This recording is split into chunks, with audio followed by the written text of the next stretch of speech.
Welcome to this seminar on demand on the Solow Residual. This paper was previously called Deep Dynamics, but now it's called the Solow Residual, Increasing Returns and Factor Utilization.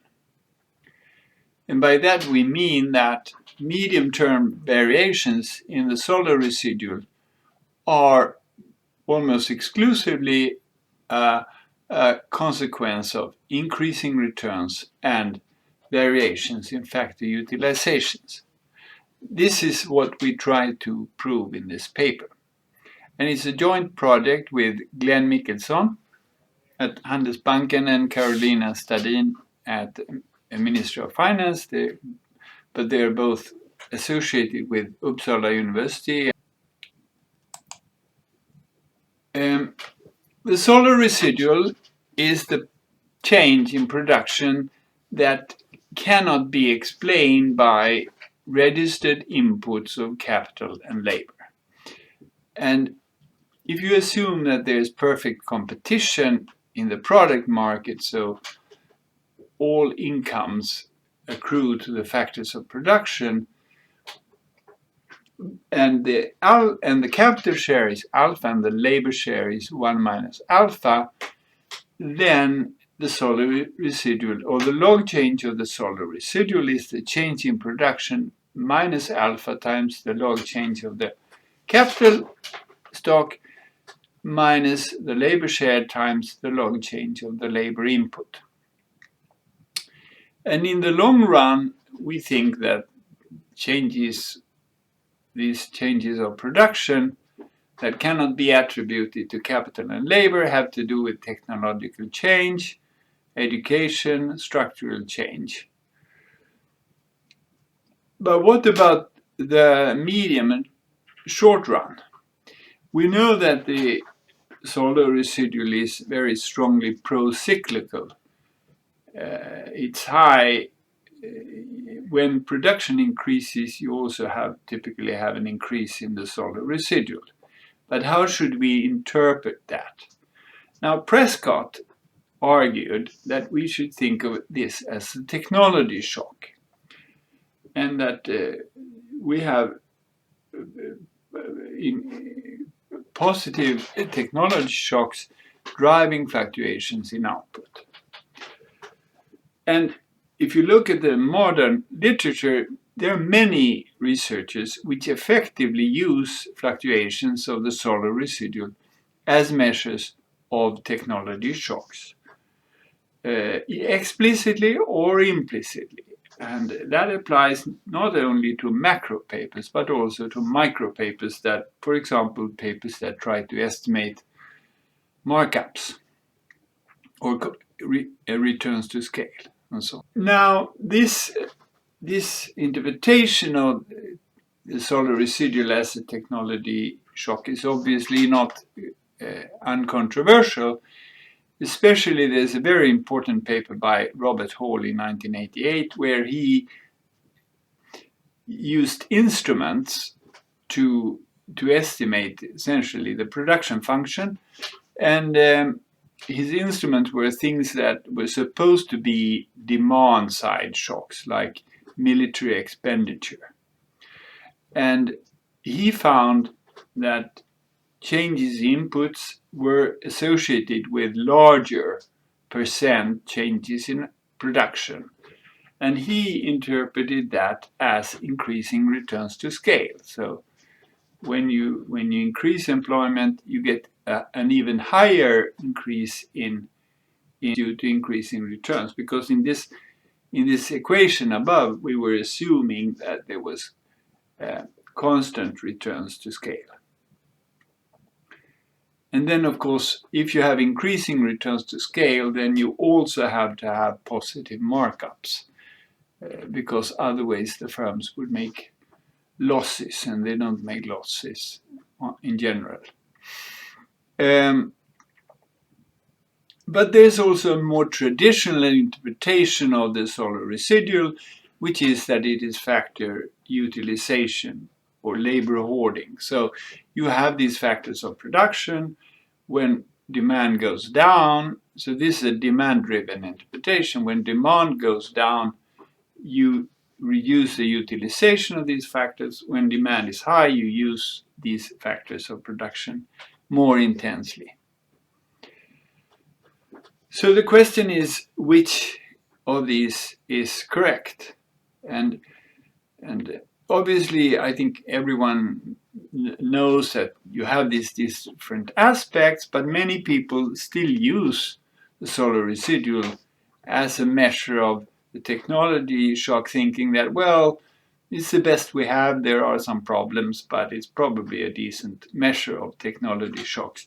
We will argue that it is not a good measure of technology shocks. So we claim that most of the cyclical variation of the Solow residual is a consequence of demand plus increasing returns to scale plus variations in factor utilization. And I show this here. We look at so this is on the sector level, the metal industry in Sweden. The full line is the Solow residual, log change of the Solow residual, and the dotted one is how much of that is explained by variations of demand together with increasing returns and factor utilization. And as you see, there's not much left for technology shocks to explain. So our conclusion is that the Solow residual is a very bad measure of medium-term technology shocks. We cannot say, what the technology shocks are. What we can say is they don't seem to play a big role in the explanation of variations of the Solow residual. Okay, so how do we prove this? Well, we use firm level panel data for about 1,000 firms for 20 years. We have production, we have labor input, we have capital, we have inventories, and we construct a demand shock, a firm-specific demand variable that we treat as exogenous, conditional on certain things that I'll come back to. So, and our analysis proceeds in 3 steps. So first we construct this firm-specific demand variable, which we take to be exogenous for the firm. And then we estimate a reduced form model, a var-X model, on the panel. And we use that var-X model to trace out how firms respond to demand shocks. Because we have assumed that this demand variable is capturing demand and not supply. And in this panel estimation, we have fixed effects and time dummies, so we're using kind of diff in diff variation, that is variation between firms and industries across time.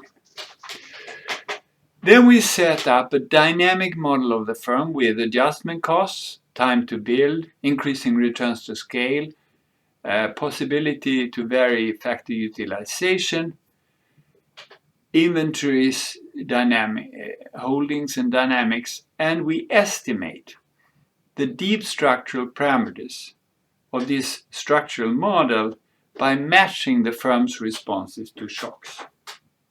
So that's a kind of indirect way of estimating the parameters. At the end of the talk, I will discuss more why we proceed in this way.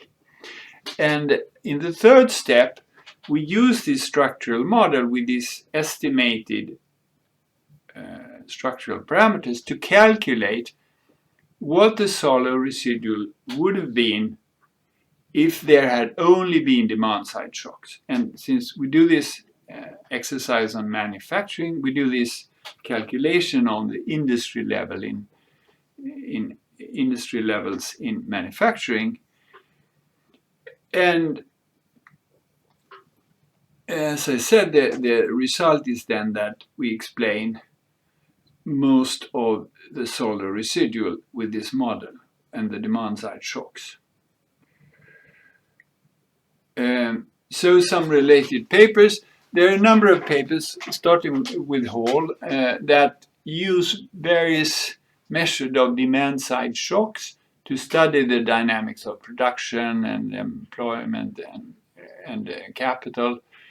Some use monetary policy shocks, some use fiscal shocks of various, but the idea is that these are essentially demand side and not supply side shocks.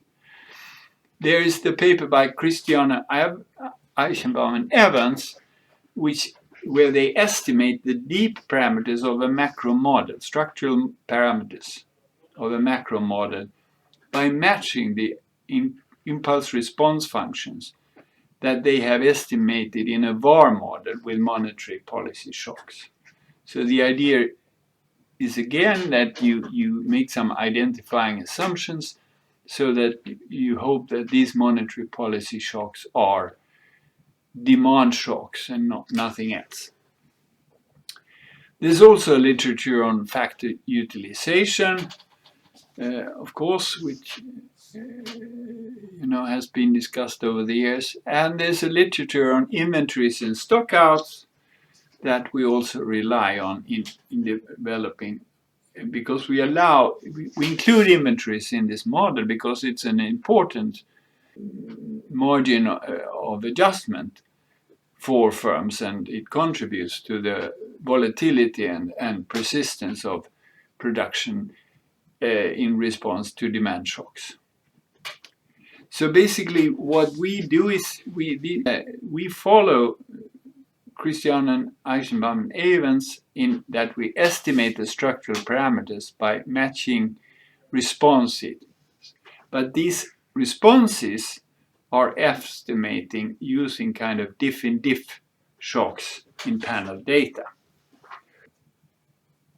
Okay, so let's start with step one, which is the empirical model. The idea here is that firms are subject to different demand variations because they sell their products in different markets. So we are using input-output structure and export shares to construct a relevant measure of demand for each firm. So we have the firm I, the industry J, the year T, and the country M. And then the demand variable for firm I is defined as according to this equation, where delta I is a measure of the firm's exposure to demand fluctuations in the export markets. It's supposed to measure the direct and indirect export share for the firm I. And so the first component, 1 minus delta I, is then reflects how much you sell in Sweden. And then we use the input-output weights, which are these phi's, which measure how much of the industry J's production that is used for consumption, government expenditure, and investment in Sweden. This is from the input-output tables. We can get these direct and indirect uses. And so here for food, for example, you would have a high weight on private consumption. For steel, you would have a relatively high weight on investment. And so we use those weights multiplied by log of aggregate consumption in Sweden and aggregate government expenditure and aggregate investment in Sweden. I'm now talking about the first component of this demand variable. So we do not use any industry measures of production or anything like that, because to construct this demand variable, because that would lead to spurious correlations, because if industry production goes up, we don't know if that is because of a demand shock or a supply shock. But when it comes to the aggregate variables, we can be more confident. But I will come back to identification later. And then we have the exports exposure to the export market, delta I, and that is multiplying sum with country weights. And for each country, the weight here reflects, if you are, for example, in the steel industry, then the omegas reflects the share of the steel industry's exports that goes to country M. And this you can get from the directions of trade tables. I think it's OECD or IMF, I don't remember now. And then for each country, if we have the steel industry, we construct a measure of steel demand using aggregate consumption, government expenditure, and investment in the foreign countries, in the UK, in Germany, and so on. And note that we use the same weights that we use in Sweden, because we don't want to try to find all the input-output tables for all the countries. But it seems to be a reasonable assumption that if some product is used for private consumption in Sweden, then it's probably also used for private consumption if it is exported to the UK. So that's the idea. Okay, so this way we have a measure, an indicator that is clearly related to demand for this firm. And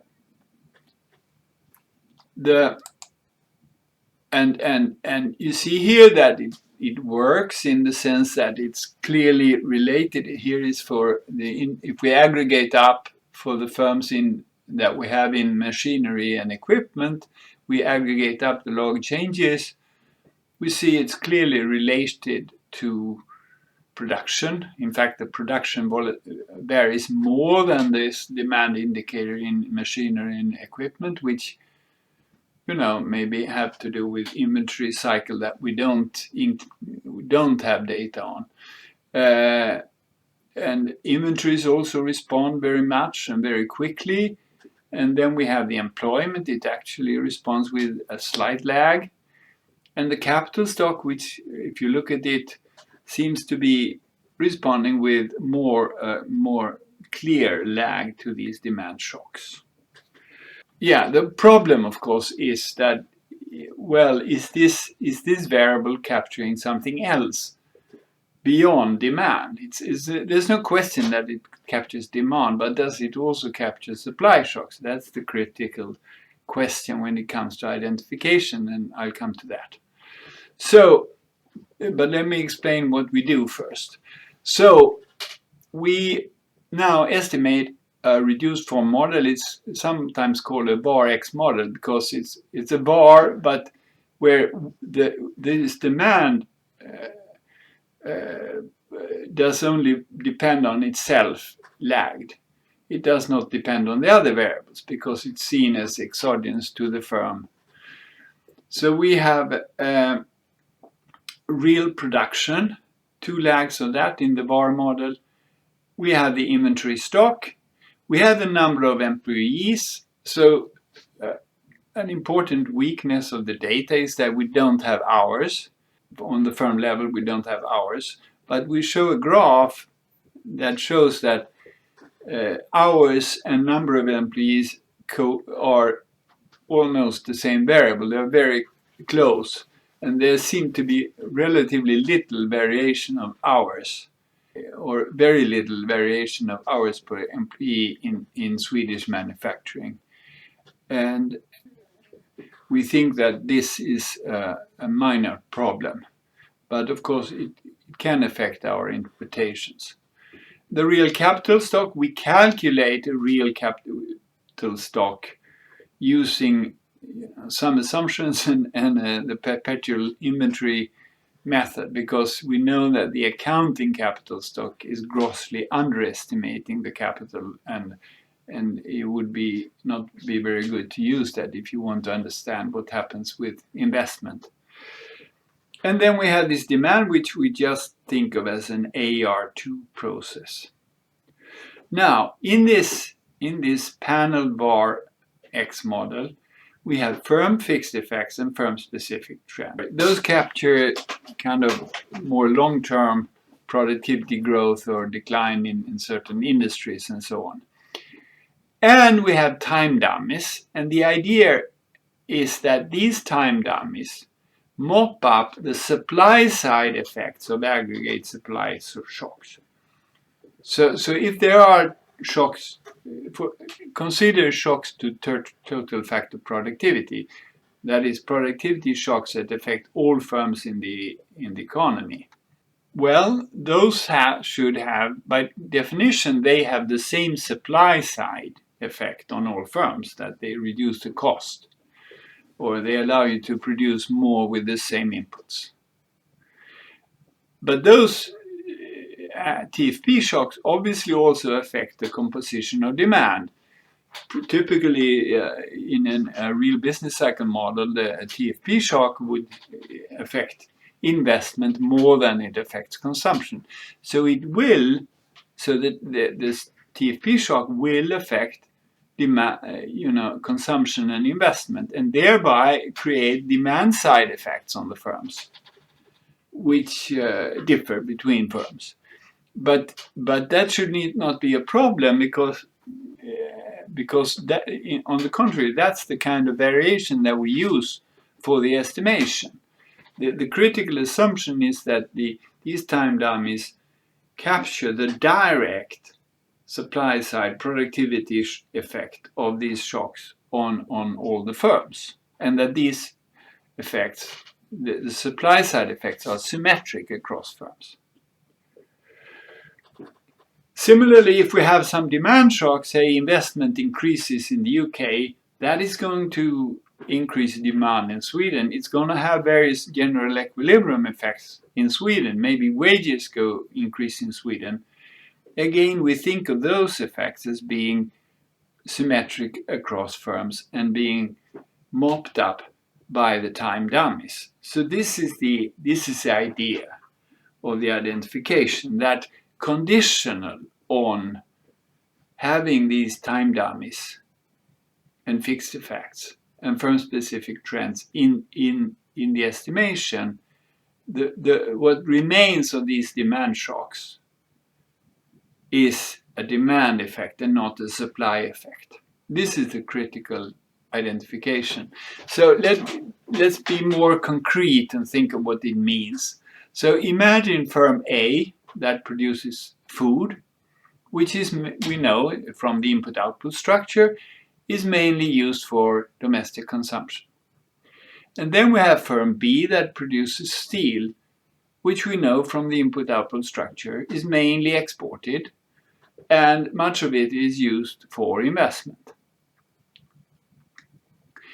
This means that higher investment, if there is an increase in investment in the UK, this will increase demand for Swedish steel more than it will increase the demand for Swedish food. That is uncontroversial, right? We're not saying how much more.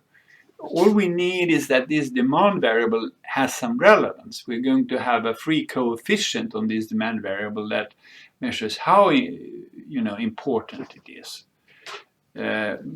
So we are not taking a stand on how much more, but it seems totally uncontroversial that an increase in investment in the UK will increase the demand for Swedish steel more than the demand for food. That's no problem.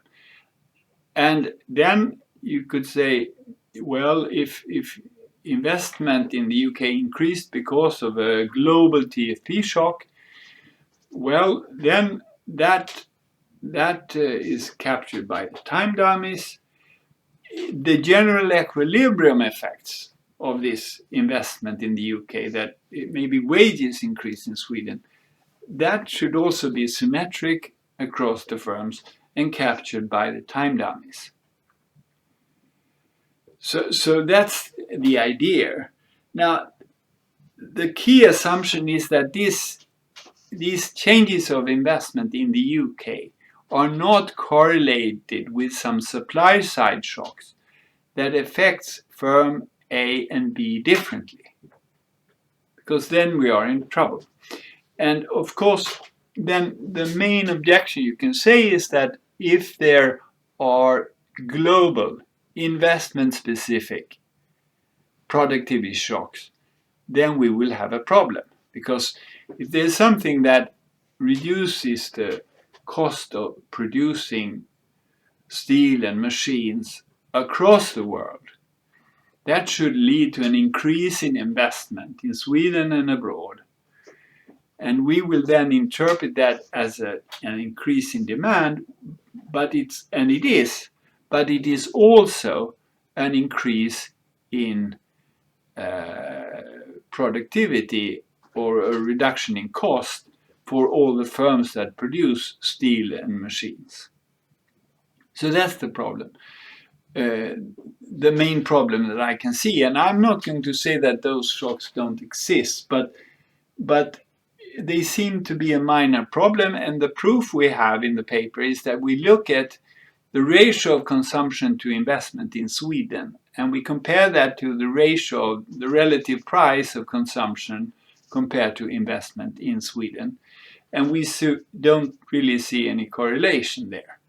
It seems that investment relative to consumption is driven by other things than almost exclusively driven by other things than investment-specific productivity shocks.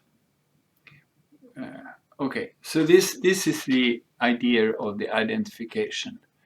So here is what we get from this. I mean, the bar model itself is not very interesting because it's just a reduced form.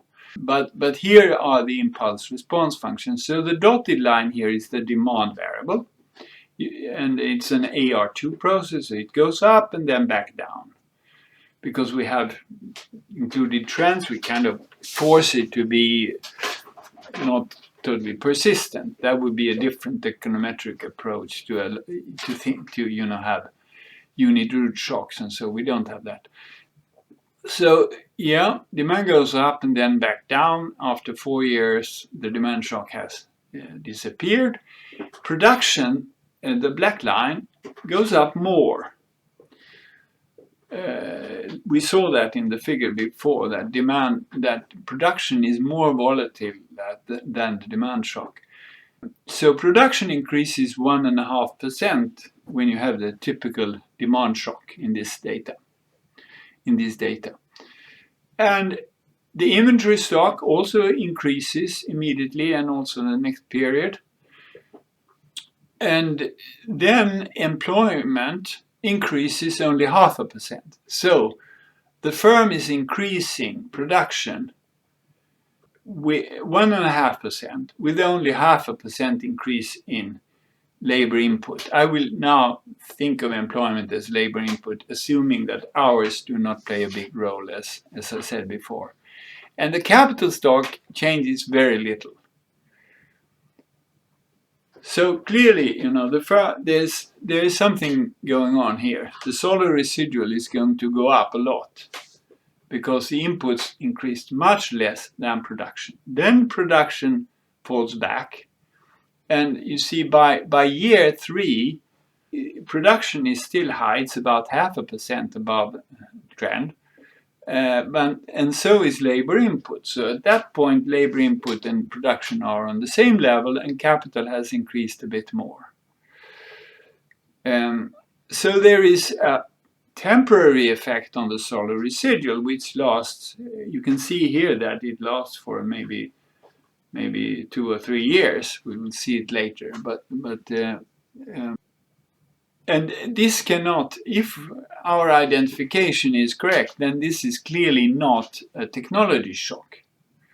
And then what can it be? Well, it could be increasing returns to scale, perhaps. It could be factor utilization. So here also I want to show that this demand variable consisted of a domestic part and a foreign part. And we can re-estimate the model using only the domestic part of the demand variable or only the foreign part of the demand variable. And this is what we get. We get a fairly similar picture, not exactly similar, but fairly similar. The ranking of the order of the effects is the same. That production increases most, then inventories, then labor, and then capital, if you look at the first year response. So this fact, I think, is encouraging in saying that our identification probably works reasonably well, because these two figures are created with totally, well, the same dependent variable, but the shocks that we are using are completely different in these two cases, based on completely different data. And we still get fairly similar responses. If you think there are biases, you'd not expect the biases to be exactly the same in these two pictures. So, what kind of model could possibly explain this? Well, clearly we need some kind of frictions in the adjustment of the inputs, and we allow for quadratic adjustment costs, measured, and the parameters are these little c's. Then we have implementation lags, or time to build. The idea is that if you decide to make an investment in year one, then some of that is carried out in year one, some of it is carried out in year 2 or 3. And similar with hiring, that maybe not all the hiring that you decide in 1 year is carried out in the same year. And then we allow for increasing returns to scale by having so we have a CES function with constant returns to scale, and then we have fixed components of capital and labor, like overhead capital and labor. We allow for that. We think that is a very intuitive way of thinking about increasing returns. You need some, and so on. You have overhead. So, and then we allow for factor utilization, and in the main specification we do that by allowing for something that we call organizational capital.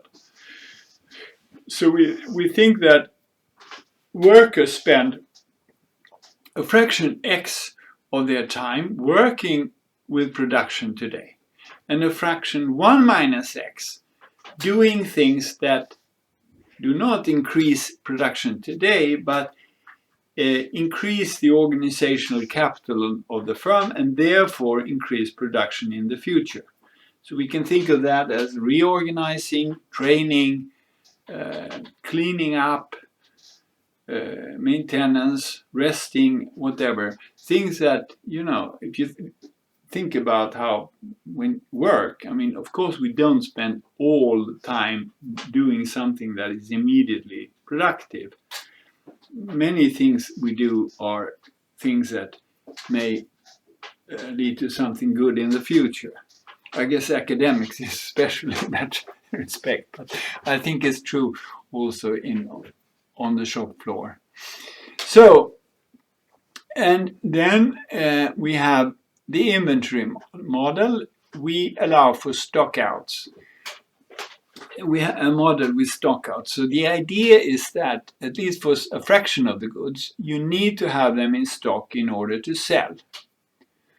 And if you have too little goods on the shelves, you will have stockouts and you will sell less.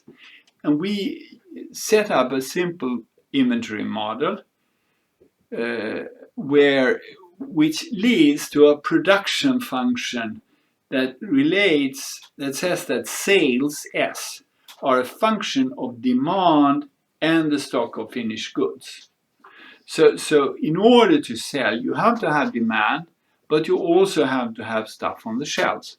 If you don't have demand, you can't sell anything. If you don't have anything in stock, you can't sell anything.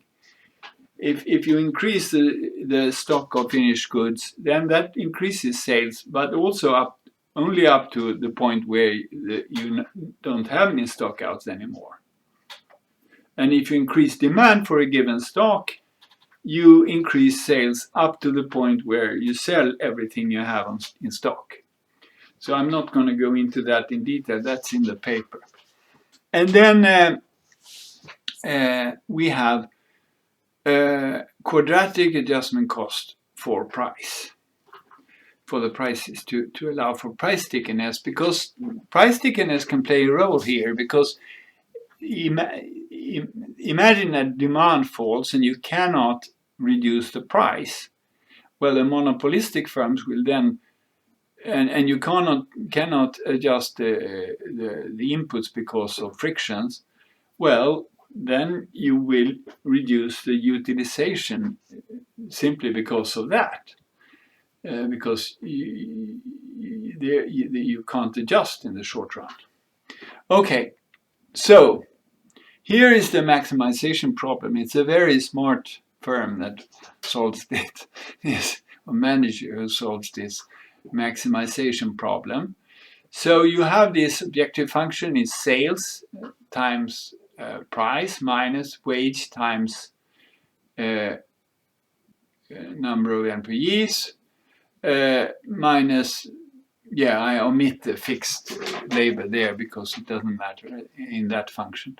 And then you have minus the price of capital. You can buy capital at the price K times the investment that you make, and then you have a cost of inventories. CZ is the cost of inventories, and Z hat is the finished goods inventories, and then you have the cost of adjusting the price with parameter theta. And the production is given by CS production function, but here you see the role of the organizational capital, omega, and this function is such that if you increase the organizational capital, you increase the production, but only up to a point. I mean, you by cleaning up, you can increase the production in the future, but you can't just produce more and more by cleaning up and doing maintenance. You can do it up to a point. That's why the function looks a bit messy. And then we have CS. We allow for non-unit substitution elasticity because, well, first of all, many of the estimates suggest that the elasticity of substitution is below 1. And also it's crucial in a factor in this problem. And then we have these adjustment costs, which we think of as creating disruption in production. It would probably not matter if we instead had a payment for those adjustment costs. But we think it's more reasonable to think that there's some disruption. As you hire workers, people have to help training those workers and so on, and that disrupts production. And then we have this sales function that I talked about that relates sales to the stock of finished goods, which is Z hat, and also to demand. And demand is this D raised to the parameter sigma, and then there is the market price I don't know this Greek letter is. And then there is the P, which is the price that the firm sets. That's the sales function, relating sales to demand. So you have a monopolistic firm which can set the price and which faces a downward sloping demand function. And then we have the accumulation of inventories that they depreciate at the rate delta Z, and if you produce and not sell, then you accumulate those goods as finished goods. And then we have the law of motion for capital. So capital, FK is the fixed capital stock. This is some capital that you have to have in order to produce. And then K hat is the flexible capital part, production capital, so to speak, that goes into the production function above. And they both depreciate, and then you can invest. And here the time to build is measured is indicated with the lambdas. So IT is the investment decided in period T. If you decide in period T to make an investment, IT, then a fraction K1, lambda K1 of that is carried out in the same year. And a fraction lambda K2 is carried out in the next year. And the rest is carried out in the third year after it was decided. So the addition to capital in year T depends on the investment decided in T minus 2. And similarly, there's a lag in hiring, but we only allow for 2 years because it's not reasonable to have a longer lag. And then we have the accumulation of organizational capital. So it's like omega is really organizational capital per worker, and that depreciates, and you add to it by spending some fraction of your time adding to organizational capital. And then we have the stochastic process for demand, which is of course modeled as an AR2 because it is that's how we model it empirically. So what we see in the data is total inventory stock. We don't know whether that is inputs or finished goods. And we simply, with respect to inputs, we make long story short and just assume that the inputs stock is proportional to the production. You just buy the material and they stay in stock for a couple of months and then you use it for production. So the observed inventory stock is the stock of inventories, HZ times Y, and the stock of finished goods, which depend on how much we have accumulated in the past.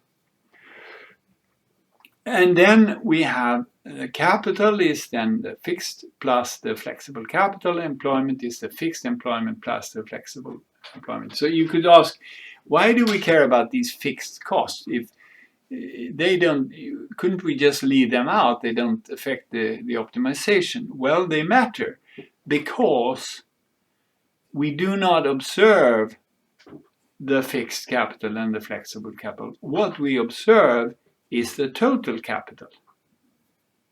And so therefore, they matter. And that's exactly how we model the increasing returns to scale.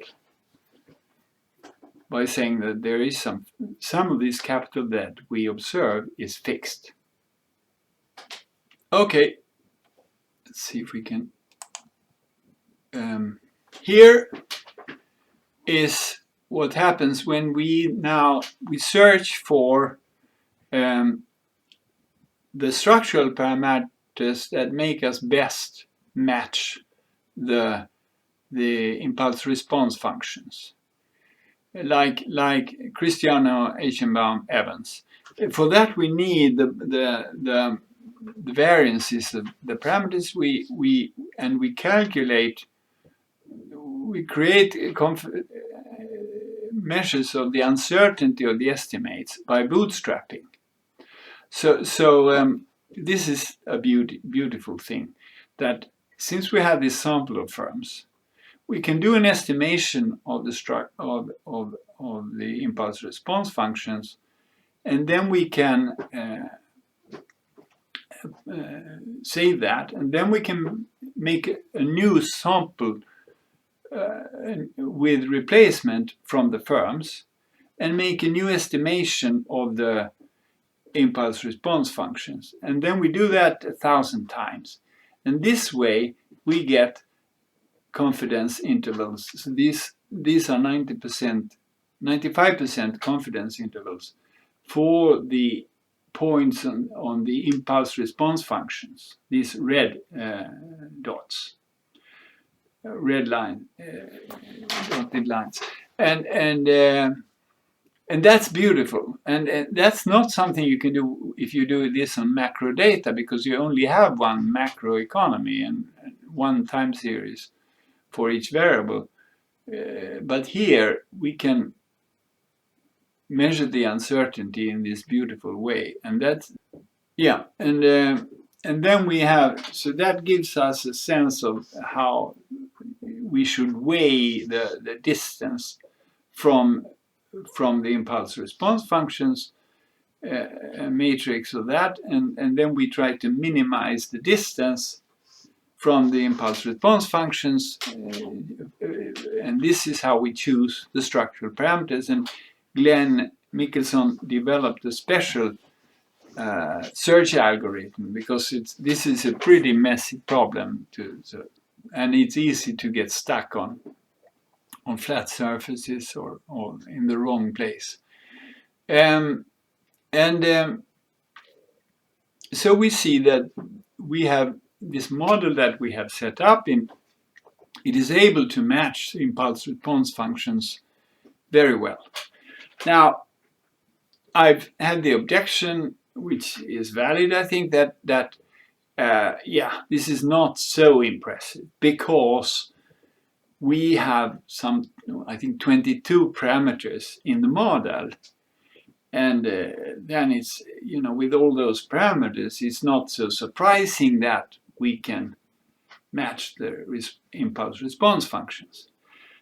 And I can agree with that is, I don't think that is the main achievement of the paper. I think the estimation of the structural parameters is the much more interesting thing. So I think the estimation of the structural parameters, that's the main thing. And it turns out that many of the structural parameters are fairly precisely estimated. And also, when we play with the model, we see that these structural parameters really matter. So that is the achievement. And you should note that, even if we had, suppose we only decided to only match 22 points on the impulse response functions with 22 structural parameters, then you could say, oh, there's a one-to-one relation between the impulse response functions and the parameters. Then the parameters would be exactly identified from the impulse response functions. And you could say it's not surprising that you can match them. No, but still, the structural parameters may be very well precisely estimated.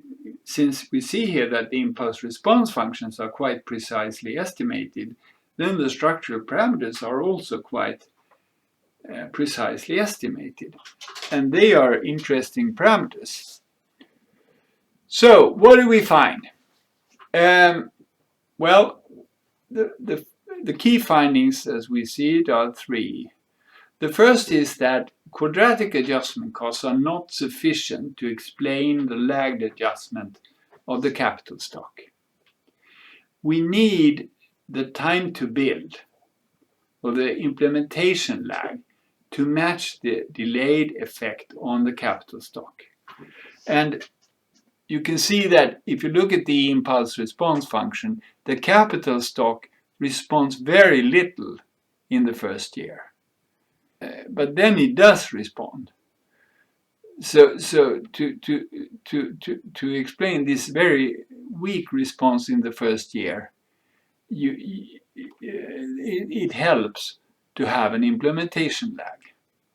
And the lambda K1, I think it was, that measures how much of the capital adjustment that happens in the first year, that was estimated to a half. If there's a shocking year in this year and you decide to invest in this year, then half of that investment is carried out in the same year and the rest is carried out later. So, and then the second lesson is that yes, we find increasing returns to scale, as Robert Hall suggested, and many others have also found, but this cannot be the whole story. And the reason is that the labor catches up with production after 2 years. So if you look again at the impulse response function, first year production increases 3 times as much as labor input. Year 3, production is still high, but labor input is equally high. That's not what you would see if this was only a story about increasing returns, because then you would see that production is in a certain proportion to the labor input all the time. But in fact, that's not true. In fact, production goes back before the labor and capital input go back. And that suggests factor utilization, that what is happening here in year 1 and 2 is not only increasing returns to scale, but also factor utilization, because you have a temporary, a more transitory effect on the Solow residual than you have on production. Yeah, the effect on the Solow residual is less persistent than the effect on production. And then the third point is that we see a clear accelerator effect on inventories that contributes to the volatility and persistence of the production response. Again, you see inventories go up when the shock occurs, and they increase further. This is because firms in the first year, not much happens to the stock of finished goods, but in the second year they want to increase their stock of finished goods because demand is high, and they want to have goods on the shelves when demand is high. And this of course makes the effect of the increases the persistence of the effect on production on this exogenous demand shock. So you should recall that when we constructed the demand shock, we did not use inventory data because that's not so easy to get hold of. And fine, yeah, so the idea is you need goods on the shelves to satisfy demand. With higher demand, you need more goods on the shelves.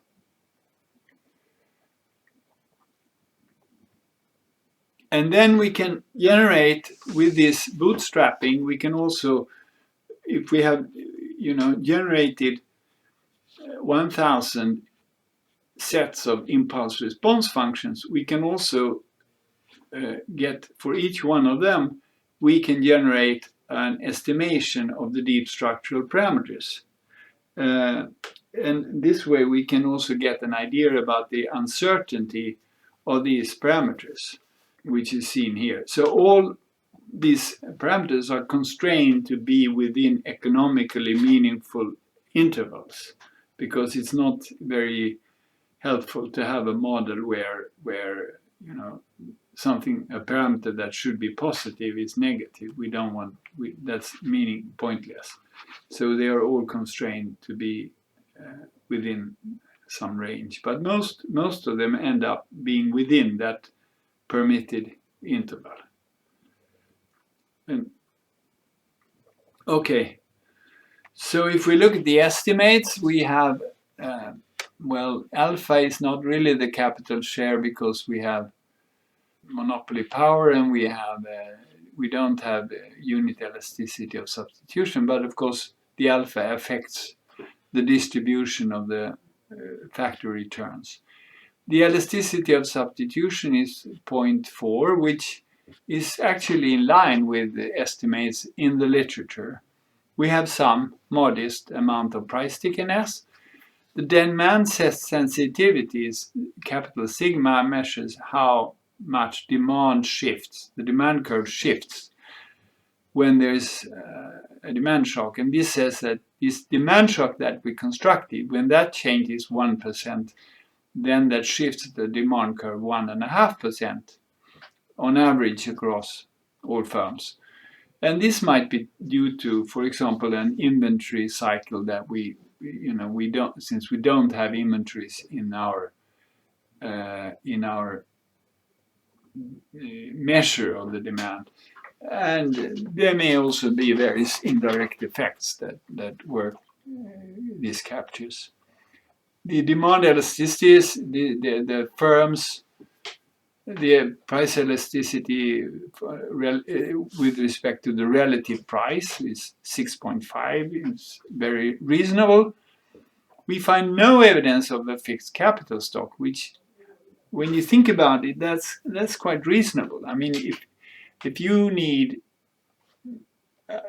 10 machines to produce a certain amount of goods, then how many machines do you need to produce twice as much? Well, presumably 20 machines, right? I mean, why not? But we do find overhead labor, and since the flexible labor input has been normalized to 1, one can choose units in the model so that to normalize some things that helps in the estimation. And that means this means that this fixed labor input, which is also 1, says that a little more than half the workers are overhead workers. So you have a lot of increasing returns in terms of labor, or a big fixed chunk of work with labor. Again, I find that very reasonable when you think about it, because of course there is a lot of overhead labor. To produce some machine or something, you need some engineers who develop new products, you need some people who do the marketing, you need some manager, and you need someone to do the bookkeeping, independent of whether you produce a bit more or a bit less from one year to the next. So I think that is very reasonable. I think one should interpret this with some caution, because this may look different depending on the horizon. We are talking now about a horizon of a few years. And then we find that there's much overhead labor. You could say that if we are going to double production permanently, then maybe some of this, what we estimate to be fixed employment, has to adjust. But in the medium term, so to speak, it seems that there is a big chunk of overhead labor. And then we find fairly reasonable adjustment costs for labor and capital, contrary to some of the literature I will talk about later, about Tobin Q models, which often had ridiculously high adjustment costs. And then we have, as I said, the fraction of lambda K1 says that if you decide to invest in period T, then half of that investment is carried out in the same year, and a quarter is carried out in the next year, and another quarter is carried out in the third year. But with respect to hiring, we allow also for an implementation lag, but we do not find any implementation lag. We find that if you decide to hire in period T, then you do that in period T. Of course, there's cost of adjustment, so you might decide not to hire all the people you want, but we don't find a significant implementation lag in this yearly data. Obviously, there is an implementation lag, but it seems to be way less than a year. And then we have a pretty high depreciation of organizational capital. That's kind of interesting in that there are some models, endogenous growth models, where workers can work on production, or they can work on building knowledge, which has a permanent effect on the production. Well, if you think of this as building knowledge that increases production in the future, it seems that knowledge depreciates pretty quickly. But yeah, maybe one shouldn't draw too much conclusions about that. And then we also estimate a pretty high cost of inventories. So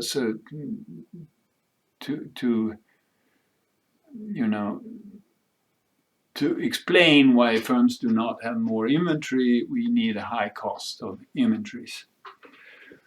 Okay, so let us turn to the third step, which is about the Solow Residual. So we have seen that this supposedly demand shock, does increase production much more than the inputs, but this effect is transitory, and we can then calculate the Solow Residual as in the conventional way. Just say, okay, suppose you have an economist takes the log change of production minus 1/3 times the log change of the capital stock and 2/3 times the change of the labor input. And what does he get? And then we can take that Solow Residual, see what happens to it after a demand shock. And here we see that there is a drastic increase. It increases 1%, and then it goes back. So by year three, it's almost back to zero, and then it goes negative. And this is because we have assumed that if you work more in production, you do less of other things that need to be done. So that means that you then have to do more maintenance and training, and so after the shock, a period when you were producing like crazy. So we find then that the Solow Residual, the effect lasts for about 2 years, 3 years, and then it goes actually negative. Now we can ask the following question. Suppose that all the variations in consumption, investment, and government expenditure in Sweden and abroad had affected firms only through the demand side, via demand. What would the Solow Residual have been? We can calculate a hypothetical Solow Residual if there were no technology shocks. And this is what we find. So we do this calculation on the industry level, because we have estimated this model on manufacturing, so it seems reasonable to apply it to manufacturing industries. And so we find that our demand shocks explain a very large part of the variation of the Solow Residual in the metal industry. it should be emphasized here that this is not the variation that we use for the estimation.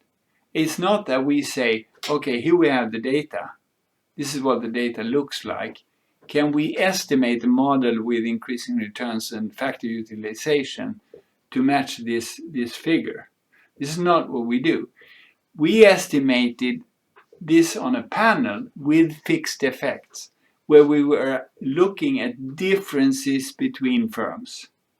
We were not looking at the raw variation, all the variation. We were looking at differences between firms and industries, and using that to estimate structural parameters which are supposedly invariant to what shocks happen. And then we say, okay, if these are the correct structural parameters, what would then be the effects of if we look at all the variation in aggregate demand in Sweden and abroad? And this is it. It explains most of or very much. And we can also calculate correlations. So the correlation between the change of the Solow residual and the change of production is above 0.9. I look now at 5 industries where you have a lot of firms. Because if you have very few firms, then of course you have a lot of noise. But here we have a lot of firms in these industries. The correlation in the data, it's above 0.9 for all industries except the food industry. And the predicted correlation is also above, it's even higher. So we can explain much of this pro-cyclicality of the Solow residual. And now we're talking about the total cyclicality, not about diff in diff, but about the total variation and correlation with output.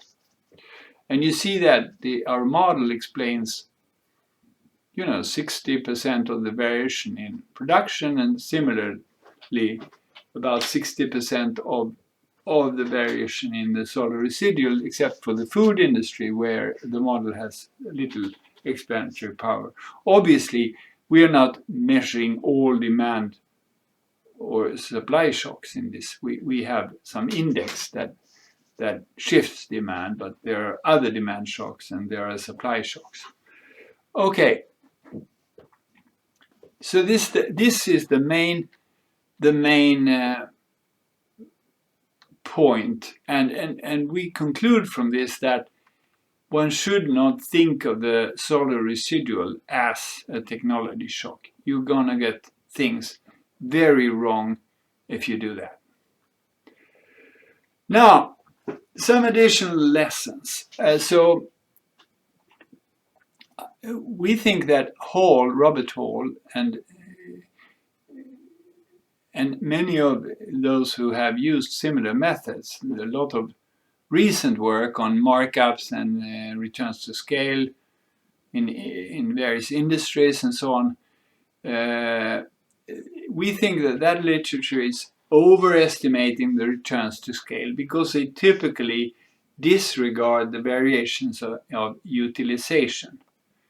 So you interpret variations of factor utilization as returns to scale. And we think that this literature will also overestimate the markups, because the problem is that if you have variation of utilization, then there must be some cost of utilization. I mean, even if the point is this, it may be hard to adjust the inputs because of adjustment costs and time to build and so on.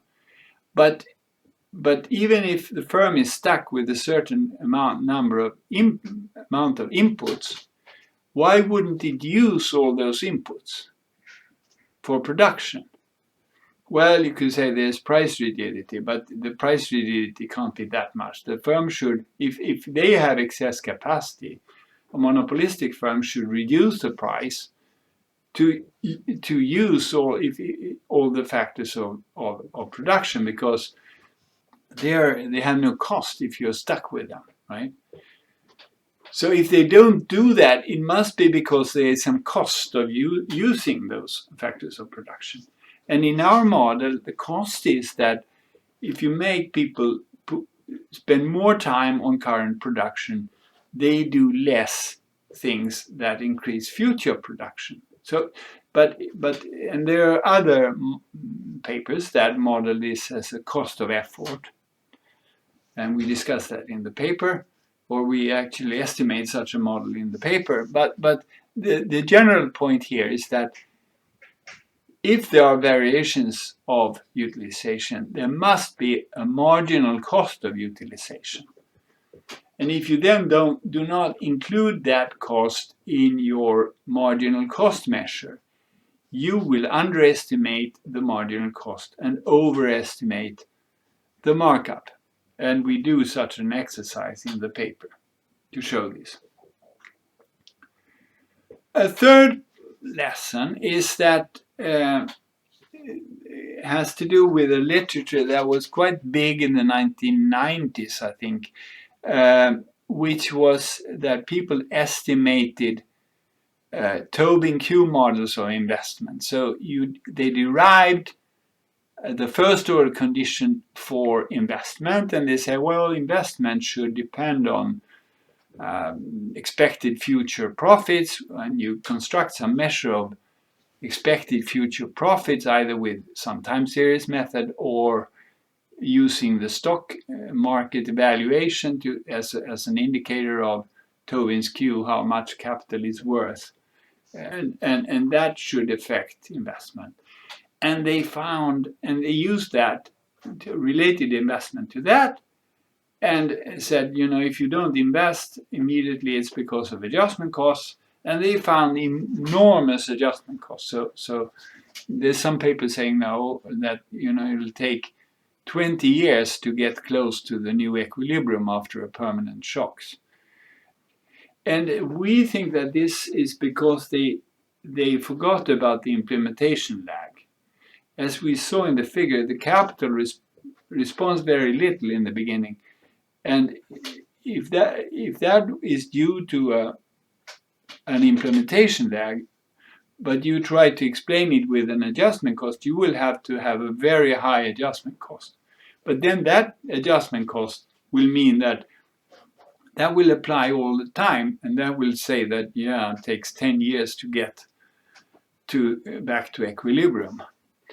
There is a paper by Gilchrist and Himmelberg, I think, where they allow for a 1 year implementation lag, and they get more reasonable adjustment costs, which we think is in line with this argument we make here. Okay, some final reflections. So one is, why do we not do direct estimation of this model by estimating first order conditions or deriving the closed form decision rules and estimating those? And I will discuss this after finishing the main talk. I will have an appendix that I will go through where I explain the logic of our method in more detail. But let me just summarize and say the idea of matching the impulse response function is, there are two nice things about it. The first is that when we estimate a VR model, then we can hope that the effects of unobserved state variables are kind of mopped up by the lags. So the idea is there are some unobserved state variables, for example, technology and cost shocks that we don't have data on. And they will create correlations in the data. But as I show in the appendix, if we are lucky, then these lags of the variables that we do observe can mop up the effects of these unobserved state variables and eliminate or at least reduce the biases that we get because of unobserved variables. And the second point is that when we estimated this empirical model, this tells you something about the data. We don't impose any theory. It tells you something about how different variables respond. And then we can compare that to what the theory says. And we can then get a pretty nice understanding of how the different parameters help to explain the impulse response functions. And I explain that more in the after finishing the main talk. Okay, so we think that there are strong arguments for doing this very involved and indirect approach to the data. And I mean, the critical thing is, of course, is it really a demand shock that we are measuring? And that you can always discuss that. But one can use this approach with different shocks, see if you get similar results, estimates of the structural parameters. Yeah, if you get similar results with different shocks, then you can become more convinced that this approach is actually valid. Another point is that we could have used linear projections instead of the var X model. And this partly reflects that this project has been going on for a while and our state of knowledge and so on. But an advantage of linear projections is that if the data for different variables do not fully overlap, then you can do the projections for each variable and then combine them to estimate the structural parameters. But I mean, that would be a quite big, interesting project to do that. So the general idea is you need some exogenous shock variable to estimate the structural parameters. And then once we have the structural parameters, we can calculate the effects of any shock or also of a systematic policy.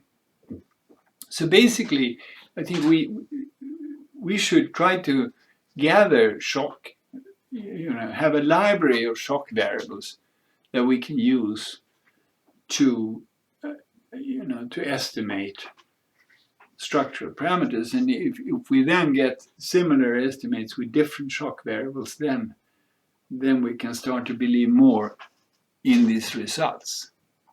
So a lot of editors and referees say this is just too complicated. I just can't stand this complicated paper. I don't have the energy to read it. I think my honest opinion is that macro is complicated. Macro is about everything. And firms, when they adjust to shocks, they use all these margins that we have here. And there are complicated interactions which we try to explain in the paper.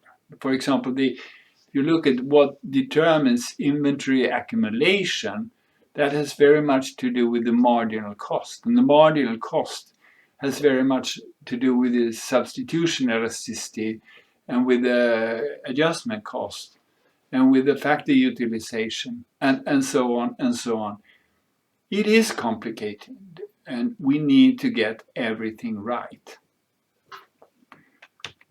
So this is the end.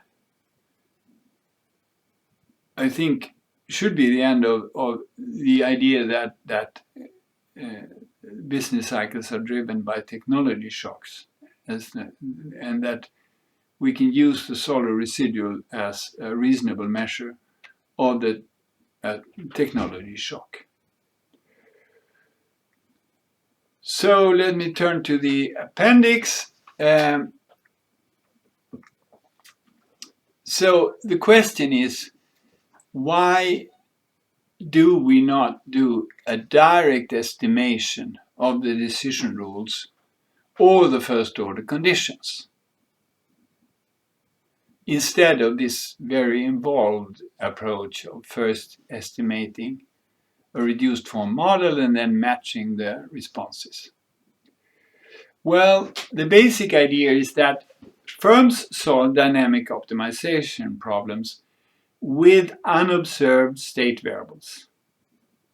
So we look at this firm, we have this measure. Now let's accept that conditional on the time dummy and so on, our demand variable does measure demand. Let us assume that.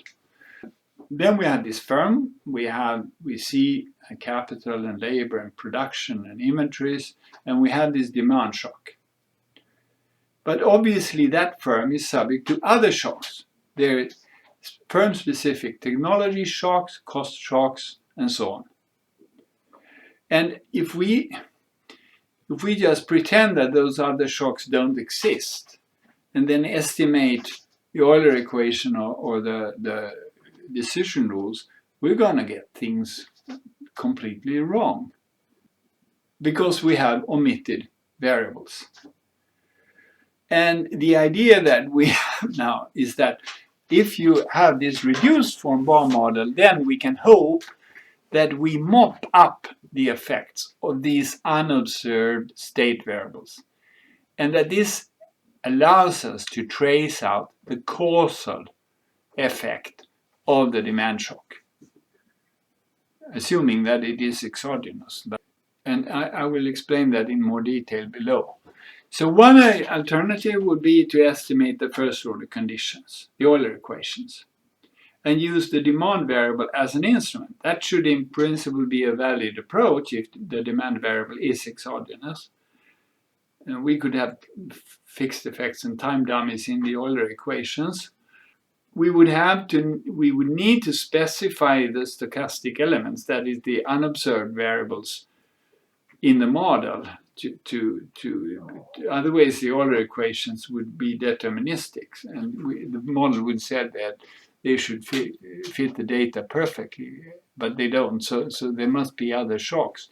You'd have to specify those shocks and then put it into the computer. So this is the first order conditions. I can do that. I mean, I could add stochastic elements here, throw all this stuff into the computer, and see what comes out. The problem is it would be very hard to know what I'm doing, whether what I do makes any sense at all. Although it's in principle a valid approach, my feeling is that it's pretty hard to know what you do and why you get what you do when you estimate these first order conditions, because they don't have a natural interpretation in terms of cause and effect. They don't say that there's an effect of X and Z on Y. They say that marginal this equals marginal that. So yeah, fine, I can explain it theoretically, but how can I make sense of what happens when I put it in the computer? And the advantage of the reduced form model is that it allows the data to speak about the model in a very, very clear way.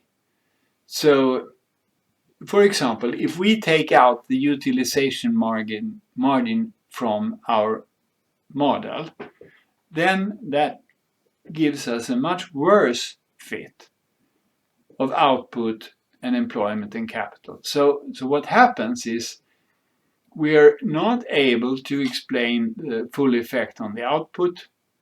If you try to attribute this very strong response of output, which then goes back with increasing returns to scale, then you underestimate the initial effect.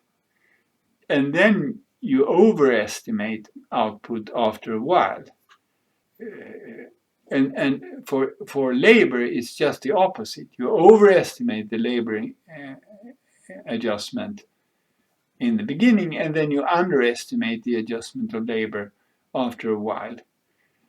Because if you only have increasing returns to scale, then forget about capital for a while, then it says that the output response should be proportionate to the employment response, and it isn't. Output goes up more in the beginning and then goes back quicker than the employment, and that doesn't make sense with IRS. So this is a very nice illustration that you can learn a lot by looking at these IRFs.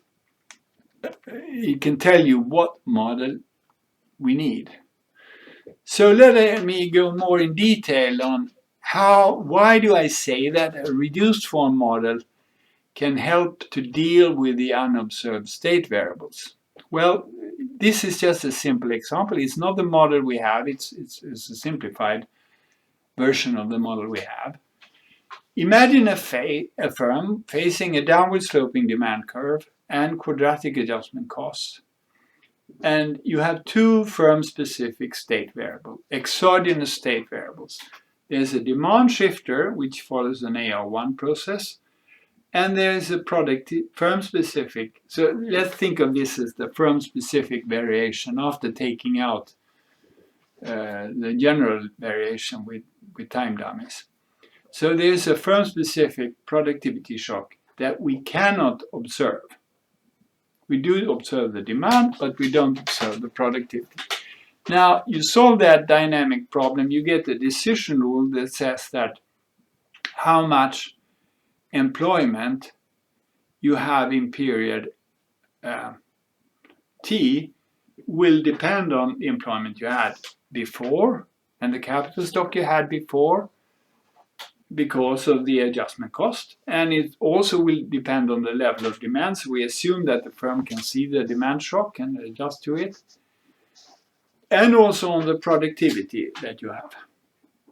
Now, here we observe N and K and D, but we don't observe the technology shock. So if we would just forget about the technology shock, then we would surely get biased estimates, because this technology shock would generate movements of N and K that we, relative to N and K, in lagged N and K, that create bias in the estimation of B11 and B12 and B13 and so on. So that's not going to work.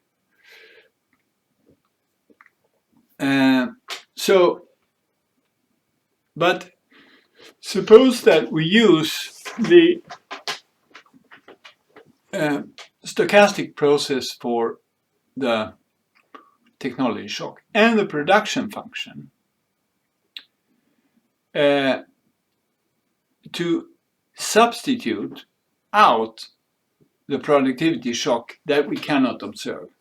Then we end up with this reduced form model, which relates the observable variables to lagged observable variables and to shocks, which now are IID. And in this system, if you now forget about the structural parameters, you estimate this just as a linear system. You just define new coefficients, so you have a linear system. You can estimate this VAR model, the coefficients of this VAR model, correctly. And you can use this model to trace out the effects of the demand shocks, that the effect of the epsilon D in the last equation. That is fine, because we have now eliminated this unobserved productivity shock. So this is an example saying that, yeah, we can mop up the effects of these unobserved exogenous state variables by having lags of the variables that we can observe, like lagged production and lagged capital stock and lagged employment can do that. And what you can also note is that the shocks to the first three equations, or the first two, to employment and capital, they are a mishmash of the different shocks in the model. So they are not interesting by themselves, and it's no use to look at those equations.